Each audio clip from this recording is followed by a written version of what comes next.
Bonjour, et bienvenue à vous tous, sur la chaîne de Tor Odyssée. Un hacker a déposé, il y a quelques jours sur Internet, un document secret, de plusieurs notes écrites, sur les États-Unis.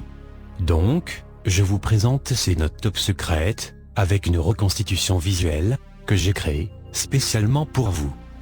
Ce que vous allez voir et entendre, va changer et enrichir votre perception, et compréhension, sur la réalité des mensonges américains.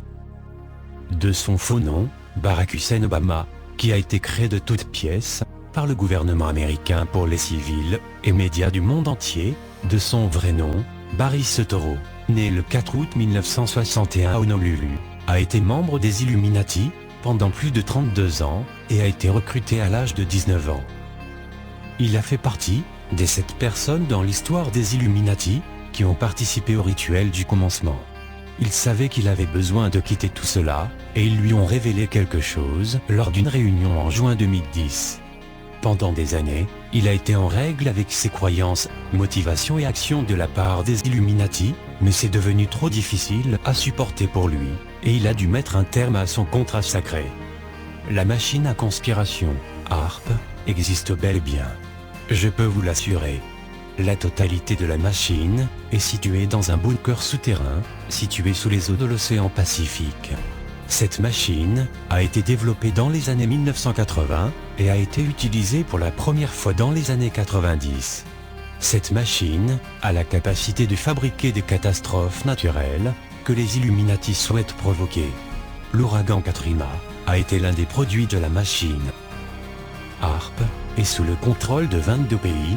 Elle est collectivement contrôlée et utilisée dans le monde. Les tremblements de terre, les tsunamis, les volcans en éruption et autres, sont tous le produit de HAARP. Il n'y a pas un seul événement naturel climatique important qui ne soit pas un test de HAARP. Dans tous les cas, ils peuvent provoquer n'importe quelle catastrophe, selon leur désir. L'alunissage en 1969 était faux, car le vrai alunissage a eu lieu en 1962 par les Russes, qui ont été les premiers à atterrir sur la Lune, tout en ayant une connaissance d'une vie extraterrestre lunaire. Cependant, ils n'ont pas fait de publicité quant à leur exploit ou leurs résultats.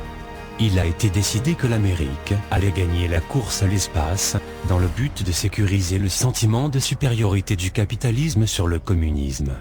La Russie a envoyé leur propre fusée sur la Lune, pour s'assurer que le test américain aura du succès cette année plus tard. Tout s'est parfaitement bien passé avec l'alunissage des Russes, après un contrat très serré avec les extraterrestres. Sur la Lune, les Américains, après un pacte avec eux, ont commencé à construire des sites de missiles nucléaires et d'armes laser à haute densité. Ces sites contenant ces missiles et lasers ont été approvisionnés au fil des années, de par les diverses missions Apollo. Le but de ces sites est d'attaquer une nation qui ne coopère pas avec les Illuminati. Les Illuminati lanceraient des missiles sur une nation, sans que celle-ci ne soit capable de savoir d'où ils proviennent. En 2015, les nouveaux vols spatiaux, qui ne sont pas officialisés, ni à la radio, ni à la télé, sont en fait des vaisseaux spatiaux humains, comme par exemple, le TR-3B de la vague belge, ou le TR-6, Telos, de Phoenix en 1997, et autres. Ces vaisseaux humains, qui peuvent entrer et sortir de l'atmosphère terrestre, se déplacer de planète en planète, ne sont pas là pour faire joli, ce sont des outils des Illuminati. De plus, les extraterrestres sont un peu différents de ce que la presse maintient à nous divulguer. Les Illuminati ont 3 dirigeants majeurs, dans chacune des régions importantes du monde. Cependant, certaines régions sont abandonnées à cause du manque de dirigeants adéquats. En Amérique du Nord, Warren Buffett est très certainement le chef des opérations Illuminati, suivi par Ben Bernanke et Lloyd Blankfein. En Amérique du Sud, il ne possède aucun dirigeant Illuminati. Hugo Chavez, le dernier en date, a refusé de coopérer. En Europe, Angela Merkel est la patronne principale des Illuminati, ainsi que Nicolas Sarkozy, qui était aussi un membre puissant de ces dernières années.